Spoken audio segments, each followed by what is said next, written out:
이제 행함과 진실함으로 형제를 사랑해야 된다. 그리고 우리에게 허락하신 이웃들을 위해 우리가 기도해야 된다. 나눴습니다. 우리 공동체에게 주신 서로를 향한 중보의 기도, 그리고 열방을 향해 쉬지 않으시는 하나님과 하나님의 사람들에 대한 중보를 오늘도 쉬지 않으시는 저와 여러분 되기를 축복합니다.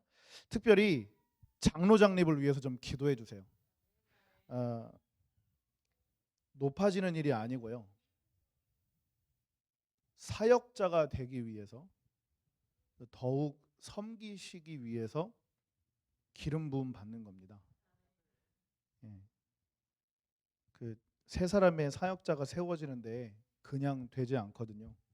함께 중보를 좀 해주시면 감사하겠습니다. 오늘은 영분별에 대한 이야기를 하는데요. 1절에 4장 1절에 우리가 영을 분별해야 하는 이유를 명확하게 말씀에서 말씀하고 있습니다. 우리 1절을 다 같이 한번 읽어보겠습니다. 시작. 사랑하는 자들아, 영을 다 믿지 말고 오직 영들이 하나님께 속하였나 분별하라. 많은 거짓 선지자가 세상에 나왔습니다. 아멘.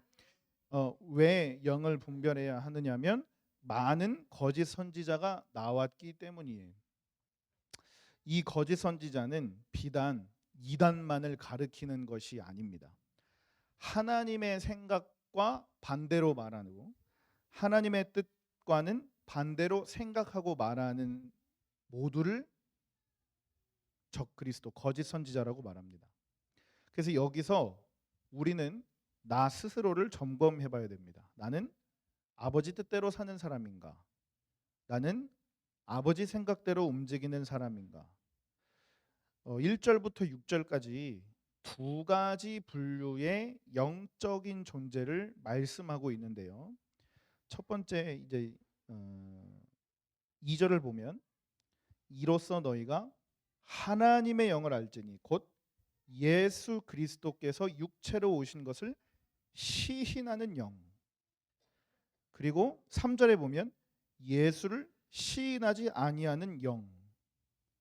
그리고 3절의 중간에 보면 이것이 곧 적그리스도의 영. 그리고 6절에 보시면 말미에 진리의 영과 미혹의 영을 이로써 아느니라 라고 되어 있습니다. 그래서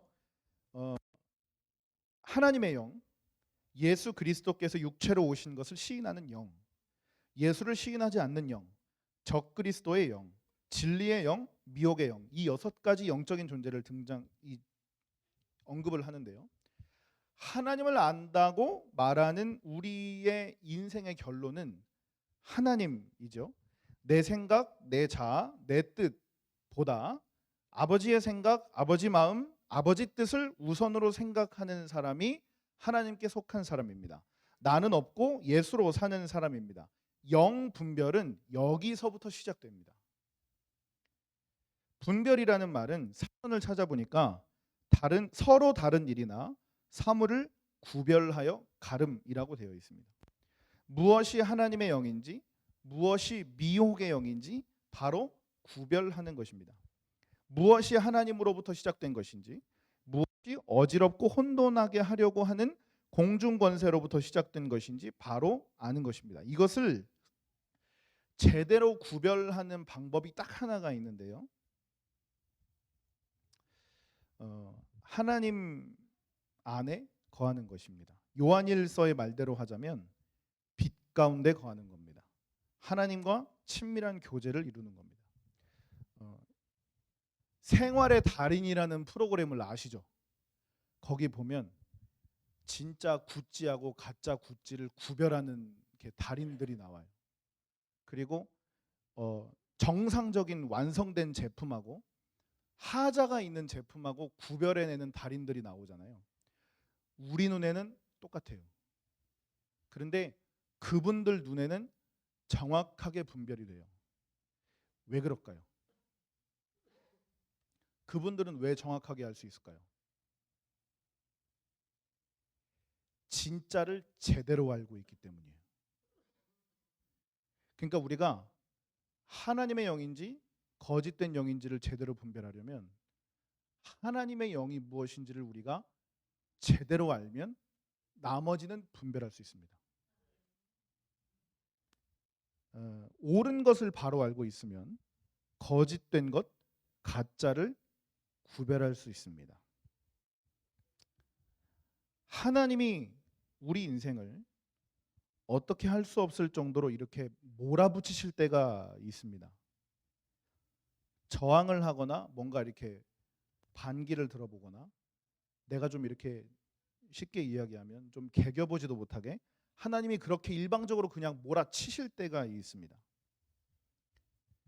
근데 그걸 되게 이게 신기한 게 무엇이냐면요, 우리 인생에 그런 사건들이 한 번쯤은 다 있다는 거예요. 그래서 그런 일을 겪으신 분들이 여기 앉아 계신 거예요. 하나님이 한번 그렇게 인생에서 확 몰아치실 때가 있어요.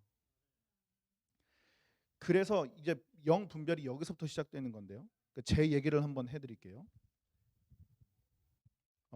제가 중학교 2학년 때, 그러니까 15살 때 하나님으로부터 부름 받았어요. 사사기 21장 25절을 저한테 주시면서 세상에 예수 그리스도를 왕이라고 가르쳐야 된다라고 저를 부르셨어요. 그때부터 제가 하나님의 몰아치심을 당해가지고 여기까지 왔습니다. 제가 중학교 때 그 이제 제 근처에, 집 근처에 있는 고등학교를 가려고 했었는데 그 고등학교에서 저를 안 받아줬어요. 그래가지고 집에서 멀리 있는 학교로 일부러, 이제 하나님이 그쪽 학교로 보내셨는데, 그 학교에 가서 입학을 딱 하고서 교실 좌우를 둘러보니까 제가 알고 있는 사람이 단 한 명도 없는 거예요. 그 선생님들 중에도 제가 알고 있는 사람이 단 한 명도 없었어요.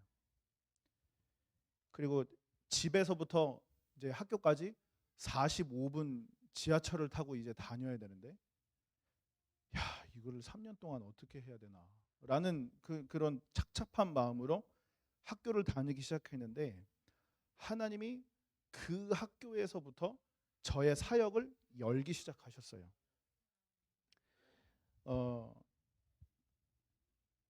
그리고서 하나님이 대학교를 이렇게 똑같이 모르시고, 대학원을 똑같이 모르시고, 그리고 제가 여기까지 왔습니다.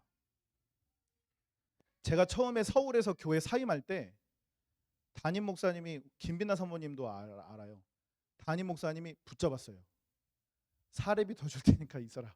그리고 붙잡았어요. 그래서 저는 더 있어야 되나? 목사님이 더 있으라 그러면 더 있어야 되는데 라고 생각했어요. 근데 하나님이 집을 옮겨버리시더라고요. 집을. 그래서 금요일 날 철야 예배를 가려고, 여기서 저희 교회가 9시에 예배 시작이었거든요. 여기서 6시 반에 출발했어요. 근데 도착했는데 10시였어요. 그 교회를 진짜 못 다니는 거예요, 이제는. 하나님이 그렇게 몰아가시더라고요. 그래갖고 여기까지 왔어요. 근데 제가 저희 중고등부 아이들을 보니까 저하고 조금 비슷해요, 얘네들이. 왜냐면요, 제가 쟤네들의 삶을 봤거든요. 학교가 끝나면 어디를 도망가지 못해요. 왜냐면 차가 데리러 와요, 학교 앞으로. 그 차 문이 열리면 학원이에요. 학원 끝나면 못 도망가요. 수요일 날, 금요일 날 교회 차가 와서 대기하고 있어요, 얘네들 태우려고. 쟤네는 예배의 선택권이 없어요. 그냥 드려야 돼요.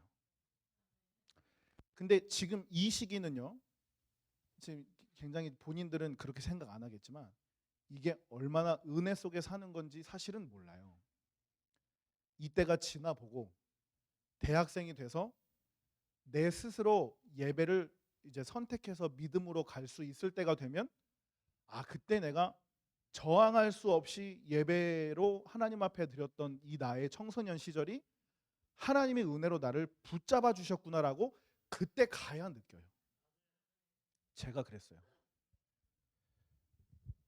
제가 원하지 않았는데 저희 학교에 있는 목사님이 너 기타 칠 줄 아니? 네. 너 노래 잘하니? 네. 그러면 너 내일 새벽 예배부터 인도해. 그래가지고 고등학교 1학년 말에 11월 달에 그때부터 발탁이 됐어요. 근데 왜 발탁이 됐냐면 제가 교직원하고 학생들이 매일 아침에 7시에 예배를 드렸는데 제가 그 예배를 안 빠지고 1년을 잘 나갔어요. 왜 그랬냐면 새벽 예배를 나갔었는데 목사님이 새벽 예배 드려야 된다 그래서 새벽 예배를 나갔었는데 새벽 예배를 한 40분쯤 기도하고 나가면 지하철을 타고 학교를 가면 그냥 그 시간인 거예요. 제가 일찍 가고 싶어서 일찍 가는 것도 아니고 그냥 이제 그 예배를 드리고 싶어서 간 것도 아니었는데 그냥 그 시간에 가면 그 시간인 거예요. 학교를 가면. 그러니까 선생님들보다 제가 학교를 일찍 가는 거예요.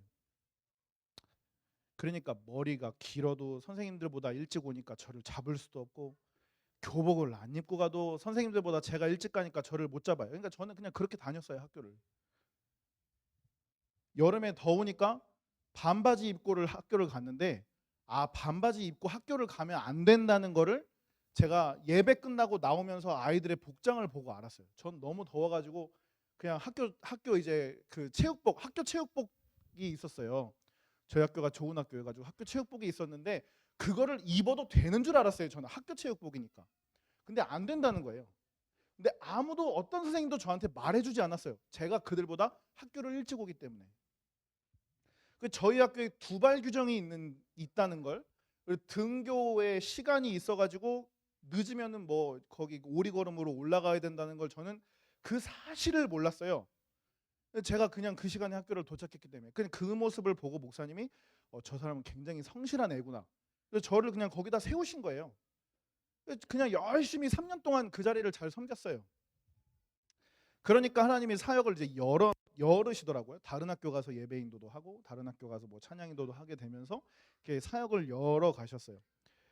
근데 하나님이 왜 이렇게 몰아치시는지, 하나님이 자꾸 왜 나를 그렇게 몰아가는지 그 속에서는 우리가 측량할 수 없이 역사하시는 하나님의 영의 일이 있거든요. 그렇게 하나님이 인도하는 인생을 겪다 보면 하나님이 내 인생을 몰아가시고 만들어가는 방법을 내 몸이 알게 돼요. 그러면서 누가 굳이 말해주지 않아도 이건 하나님의 인도하심이 맞아. 이건 하나님의 분명한 사인이라는 게 그러니까 내 마음 가운데 확신으로 확 자리 잡을 때가 있어요. 그게 100% 하나님의 영의 역사예요. 그리고 제가 진짜 신기한 얘기를 해드릴게요. 제가 신학교 1학년을 마치고서 휴학을 해놓고 군대를 갔는데 제가 입대를 3월 10일 날 했거든요. 3월 10일 날 입대를 했는데 저희 어머니가 3월 15일 날 유방암 2기가 발병이 된 거예요. 그래서 그 얘기를 이제 훈련소 말미에 통화를 하면서 이야기를 전해 듣고 기도를 하기 시작했습니다. 하나님 무조건 서울로 보내주세요. 자대를 서울로 가야겠습니다. 너무 멀리 가면 어려우니까 나를 무조건 서울로만 보내주세요. 그러고서 이제 기도를 했는데 훈련소 5주 훈련이 끝났는데 그때 이제 저희 소대장님이 저한테 뭐라고 하냐면 너가 키도 크고 목소리도 크니까 여기서 그 훈련 조교를 해라. 육군 훈련소에서. 여기서 하면 좋은 게 5주 만에 한 번씩 휴가를 나갈 수 있다. 훈련 끝나면 조교들은 휴가 나간다. 그렇게 이야기를 하는데 거기가 논산이었어요. 저는 못 해요. 전 서울 가야 돼요. 그래갖고 소대장님이 괘씸해갖고 저를 진짜로 서울로 보냈는데 진짜로 힘든 대로 보냈어요. 그 전투경찰 돼갖고 제가 서울로 벽제로 발령을 받았거든요. 근데 제가 보셔서 아시겠지만 달리기 잘하잖아요. 벽제에서 2주 동안 훈련하고 있는데 진짜 곰같이 생긴 아저씨가 와가지고 쫙 세우더니 지금부터 연병장을 10바퀴 뛸 건데 20명 안에 들면 나랑 같이 가는 거야. 어딘지도 말을 안 하고 그냥 여기 땅 뛰라고 하는 거예요.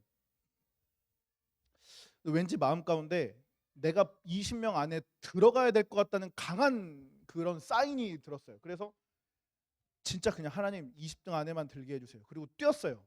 17등으로 들어갔는데요. 그분이 청와대에서 나오신 분이었어요. 그래서 청와대에 갔어요. 그래서 광화문역에서 저희 집까지 정확히 지하철로 25분이에요. 휴가를 나가면 진짜로 제가 25분 만에 집을 도착했었어요. 하나님께 너무 감사한 거예요. 그 누가 서울이라고 말해주지도 않았고 청와대라고 말해주지도 않았는데 하나님이 그냥 그렇게 몰아가신 거예요. 그래서 자대를 갔는데요. 그때 대통령이 우리 이명박 장로님이었거든요. 근데 이등병이라고 주일날 예배를 못 드리고 근무를 나가야 되는 거예요. 그리고 그날 무슨 일이 있었냐면 그날이 제 기억으로 국군의 날이었던 것 같아요. 10월 1일 날 국군의 날이었는데 그날 토요일이었나 그랬어요. 그래서 근무를 나갔는데 갑자기 이제 저희는 거기 나오면 저희 등 뒤로 대통령 차가 지나가기 때문에 뒤를 절대로 보면 안 돼요. 그냥 이렇게 서 있는데 갑자기 뒤에서 뭔가 웅성웅성 하는 소리가 나더니 차가 서요. 차가 서더니 차 문 열리는 소리가 나는 거예요. 그리고 막 시커먼 사람들이 막 차에서 내리더니 이렇게 돌아가지고 오는데 저기서 보니까 그분이에요. 그분. 그래서 여기서부터 쭉쭉쭉쭉쭉쭉 악수를 해갖고 이쪽으로 오는 거예요. 근데 분명히 저희는 대통령이 인사하면 어떻게 하라고 교육을 받은 적이 없거든요. 그런 전례가 없기 때문에 제 앞에 오셔서 쓰셨어요. 그래서 고생이 많아요 이렇게 손을 내미는데 이제 악수를 하면서 관등성명을 대잖아요. 그리고서 그냥 다른 사람들은 악수를 하면서 이게 그냥 지나가더니 제 앞에 있는 한 세 번째 사람부터 어디서 왔냐, 뭘 하다가 왔냐 이렇게 물어보는 거예요. 이게 계급장이 짝대기가 하나니까.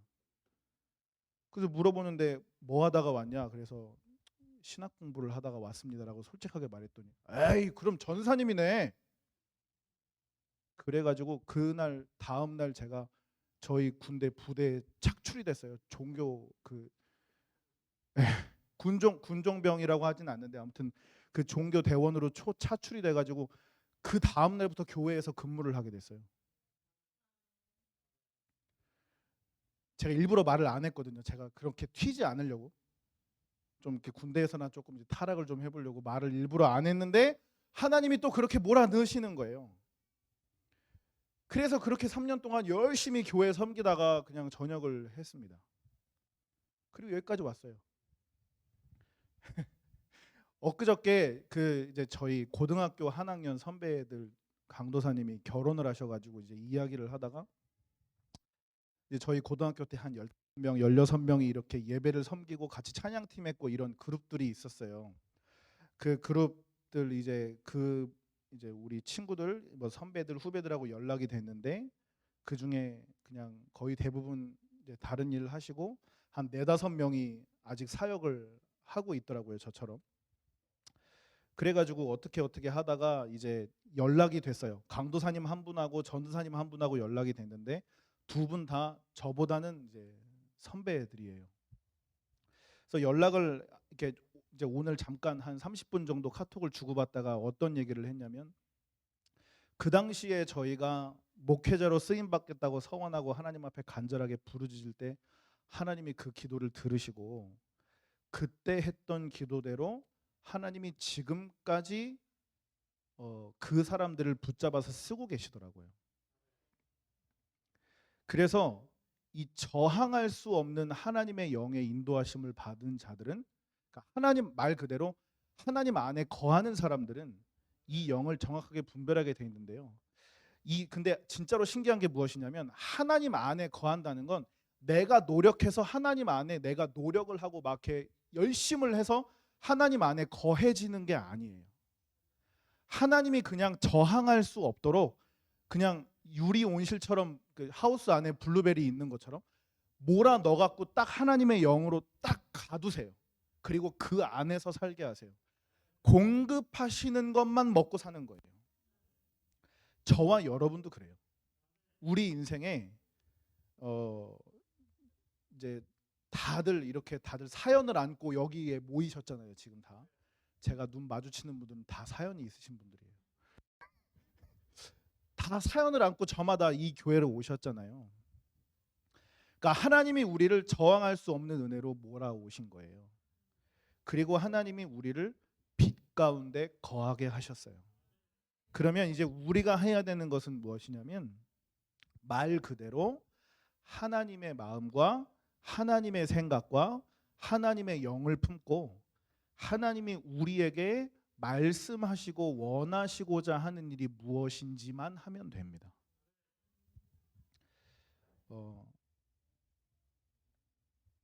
제가 처음으로 사역을 시작할 때 하나님 앞에 어떻게 기도했냐면, 하나님, 제가 다음 세대를 위해서 사역을 하겠습니다 라고 그때 처음 이제 서원을 했습니다.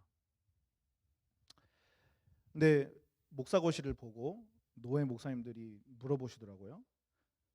박 전사님은 앞으로 어떤 사역을 하고 싶어요?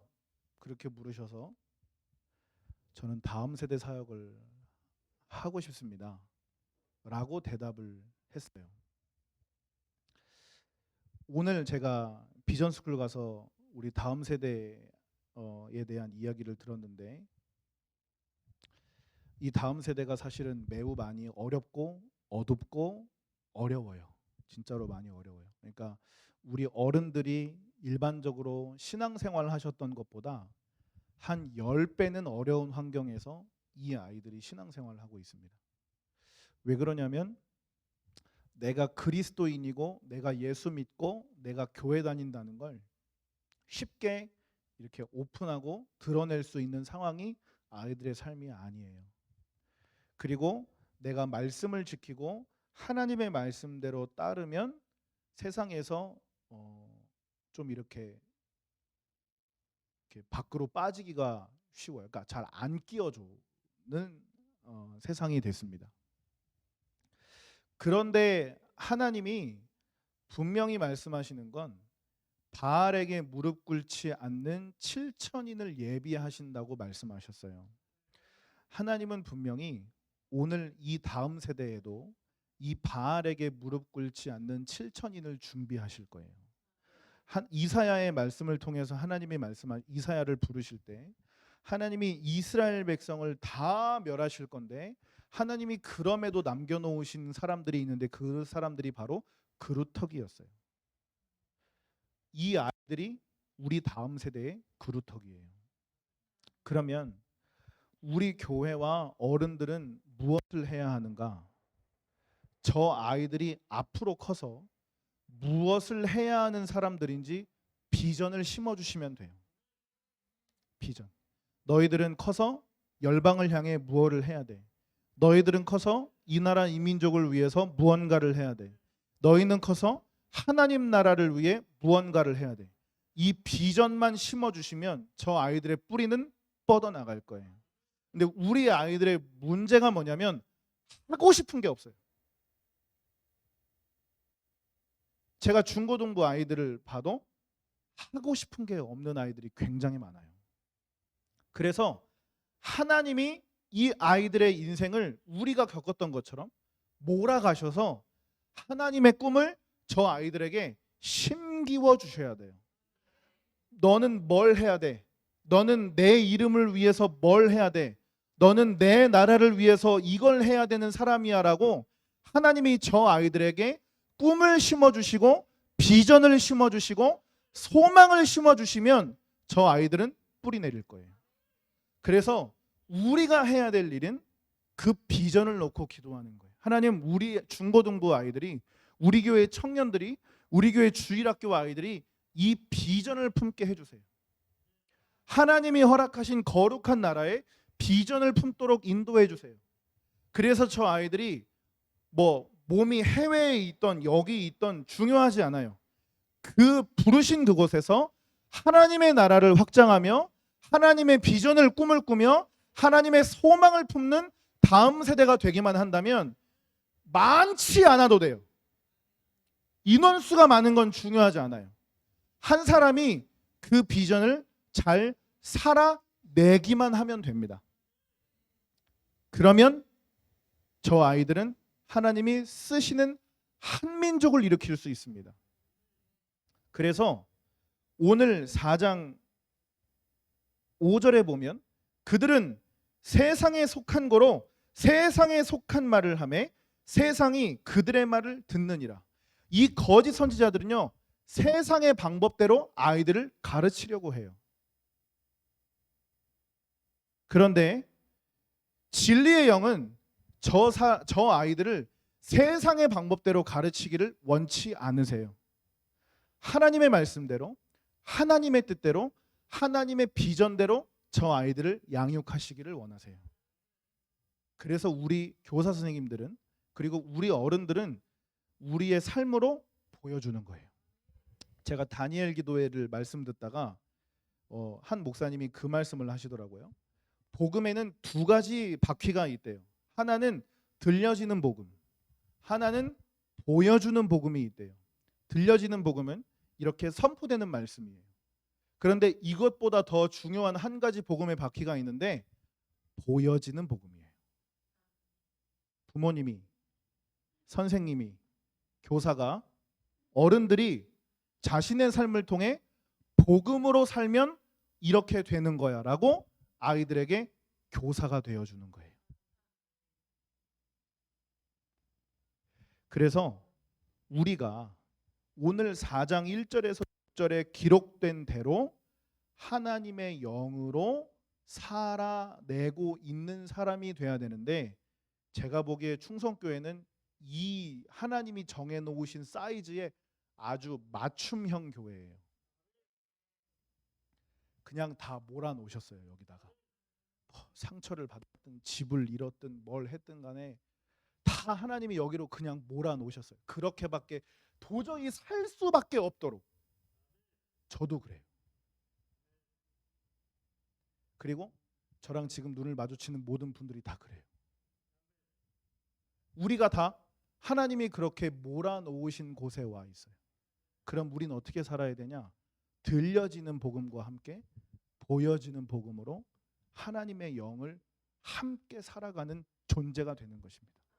그러면 이 아이들이 볼 거예요. 그걸 배울 거예요. 그러면 그렇게 살 거예요. 그래서 우리 어른들이 그리스도인으로 사는 것보다 이 아이들이 그리스도인으로 사는 게 100배 중요해요. 40, 50대가 하나님의 자녀로 사는 것보다 1, 20대가 하나님의 자녀로 사는 게 1000배는 중요해요.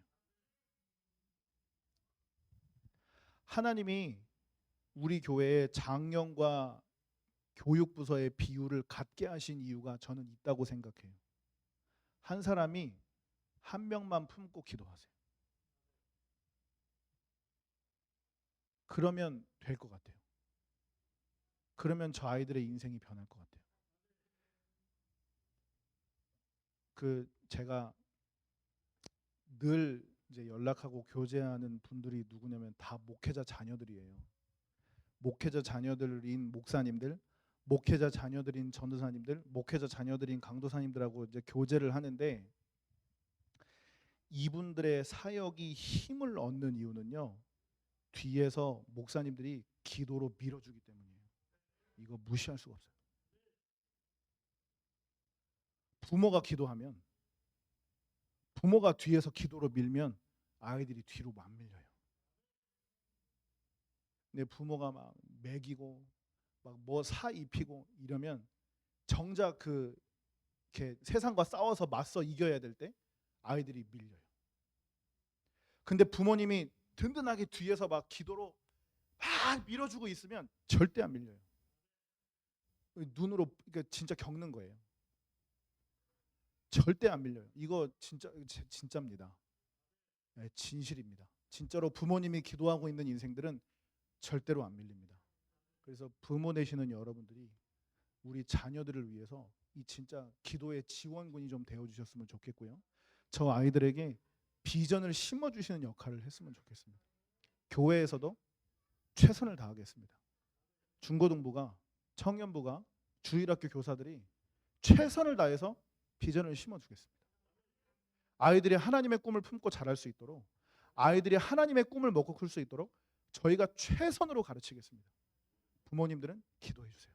교회 어른들은 기도해 주세요. 저 아이들이 하나님의 꿈을 품고 자랄 수 있도록, 하나님의 마음을 가지고 이 세대를 분별하며 살아갈 수 있도록. 너무 심각해요. 제가 사이버 대학을 다니는데요. 교수님이 그 얘기를 했어요. 아이들에게 올바른 성교육을 해야 됩니다. 그러면서 뭘 가르쳐야 되냐고 말하냐면요. 피임법을 가르쳐야 된다고 말하는 거예요. 그게 올바른 성교육인 세상이 됐어요. 올바른 성교육이 피임을 하라는 거예요. 결혼하기 전에는 하지 말라고 가르쳐야 되는 거예요. 결혼하기 전에는 하지 말라고 가르치는 게 올바른 성교육이죠. 피임하라는 게 올바른 성교육이라는 걸 저는 납득할 수가 없어요. 요즘에 편의점에 가면요, 그냥 아이들에게 판매해요. 약품이 아니기 때문에, 성인용품이 아니기 때문에요, 그냥 아이들이 살 수 있어요. 교복 입고 가도 살 수 있어요. 저는 이런 성교육에 동의를 할 수가 없어요.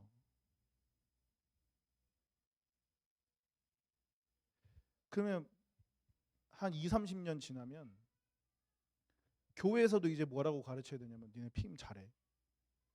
에이, 이렇게 가르치면 안 되잖아요. 하나님의 말씀이 분명히 말하고 있는데, 간음하지 말라고 저기 써놨는데 저게 변화되는 게 아니잖아요. 진리잖아요. 진리의 영이잖아요. 하나님이 말씀하고 있는 진리의 영이잖아요. 세상은 그렇게 가르치고 있어요. 그거 대학교 교수가 이야기하는 거예요. 심지어 그 교수님은 권사님이에요.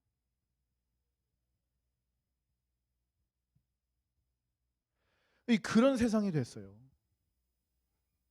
그래서 우리 아이들이 분별할 수 있도록, 우리 아이들이 이 정체성을 바로 가지고 하나님의 자녀로 살 수 있도록 기도해 주셔야 돼요. 제가 저 천둥 벌거숭이 같은 저 아이들을 보면서, 저희 아이들이요, 박찬희 박권이요, 저 공룡들을 보면서 제가 너무 불안해가지고 가정 예배를 드리기 시작했어요. 집에서부터 해야겠다.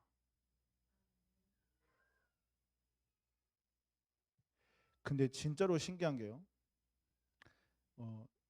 가정 예배 드린 지 저희가 뭐 이렇게 얼마 안 됐는데 그냥 흘려 듣는 줄 알았어요. 근데 쟤네가 기억하고 있어요. 모세가 누구야 그랬더니, 그 있잖아, 갈대로 만든 그거 박스에 이렇게 물 타고 가네. 그래서 공주를 만나네. 걔가 모세야. 그래서 성결이도 굉장히 잘 들어요. 그래서 제가 진짜로 제가 마음 같아서는 우리 중고등부 아이들을 한 명씩 저희 집에서 재우면서 그냥 다 가정 예배를 드리게 하고 싶은데, 부모님들은 좋아하실 거라는 걸 제가 누구보다도 잘 알아요. 얘네가 싫어해서 그래요. 얘네가 싫어해서. 부모님들은 뭐 그냥 알아서 키워주세요라고 하실 걸 제가 너무나도 잘 알지만 보내주셔도 돼요. 그 대신 유학비를 보내주세요, 저희 집에. 그래서 진짜로 이 다음 세대를 위해서 우리 교회가 책임지고 품고 꿈을 심어주고 중보해주는 하나님의 영으로 분별하는 교회가 되기를 예수님의 이름으로 축복합니다. 우리 이 시간 다